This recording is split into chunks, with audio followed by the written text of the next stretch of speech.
एनडीएमध्ये येण्याआधी विलीनीकरण करा, भाजपची राष्ट्रवादी समोर अट। विलीनीकरण झाल्यास दोन्ही गटाला केंद्रात एक मंत्रीपद मिळणार, सूत्रांची माहिती। भाजपच्या सूचनेनंतर सुनेत्रा पवार अस्वस्थ असल्याची माहिती। राजकारणात काहीही अशक्य नाही, दोन्ही राष्ट्रवादी येत्या 15 दिवसात एकत्र येणार। शिंदे ठाकरेंचंही भविष्यात मनोमिलन होणार, रवी राणांच्या दाव्यानं खळबळ। अर्थ खात्यावरून पडद्याआड घमासान, जयंत पाटील आणि जितेंद्र आव्हाडांची उपमुख्यमंत्री शिंदेंसोबत चर्चा। अर्थ खातं देण्यास शिंदेंचा विरोध असल्याच्या बातमीनंतर बैठक। 2 दिवसांपूर्वी जयंत पाटलांची फडणवीसांसोबत चर्चा। उपमुख्यमंत्री शिंदेंचा दिल्ली दौरा तुर्तास रद्द, जयंत पाटील आणि आव्हाडांच्या भेटीनंतर महायुतीच्या नेत्यांशी चर्चा करणार।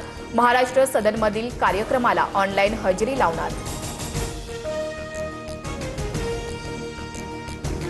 विशिष्ट पक्षाला अर्थ खातं देऊ नका असं शिंदे बोलणार नाहीत, सुनील तटकरेंची प्रतिक्रिया। जयंत पाटील शिंदे भेटीत राजकीय समीकरण असेल असं वाटत नाही, तटकरेंचं वक्तव्य। अर्थ खातं हे निश्चितच राष्ट्रवादीला मिळणार। अर्थ खात्यासंदर्भात अमित शाह आणि मुख्यमंत्र्यांची भेट घेणार, मंत्री हसन मुश्रीफ यांची माहिती। तर जयंत पाटील अर्थ खातं उत्तम सांभाळू शकतात, सुषमा अंधारेंची प्रतिक्रिया।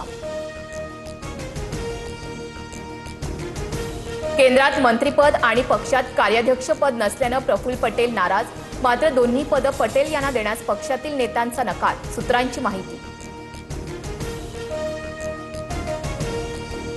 सुनील तटकरेंबाबत न बोललेलंच बरं, ते कुणाचेही होऊ शकत नाहीत। रामदास कदम यांचा तटकरेंवर घणाघात, तर गटारात दगड मारून अंगावर घाण घेणार नाही, सुनील तटकरेंचं प्रत्युत्तर।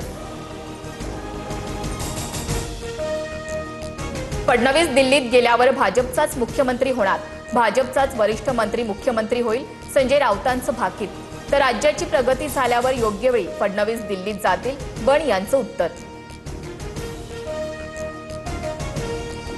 सामाजिक कार्यकर्ते सोनम वांगचुक यांच्या उपोषणाला पाठिंबा वाढला, मात्र वांगचुक यांचं 9 किलो वजन घटलं, प्रकृती चिंताजनक। केंद्रीय शिक्षण मंत्र्यांच्या राजीनाम्यापर्यंत आंदोलनावर ठाम।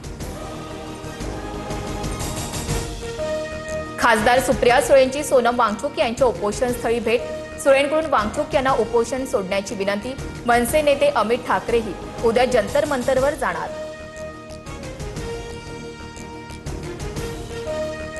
22 जुलै रोजी मनसे मुंबई महापालिकेवर मोर्चा काढणार, चेंबूर दुर्घटना प्रकरणात न्याय मिळेपर्यंत आंदोलन करणार, संदीप देशपांडेंची भूमिका।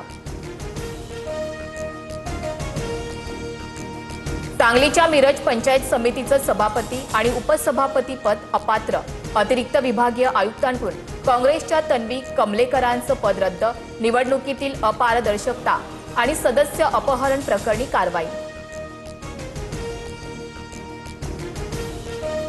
मुंबईच्या चेंबूरमधील मैसूर कॉलनीत केमिकल टँकरचा ब्लास्ट, एका जणाचा मृत्यू तर 2 जण गंभीर जखमी, आसपासच्या इमारतींच्या काचा फुटल्या।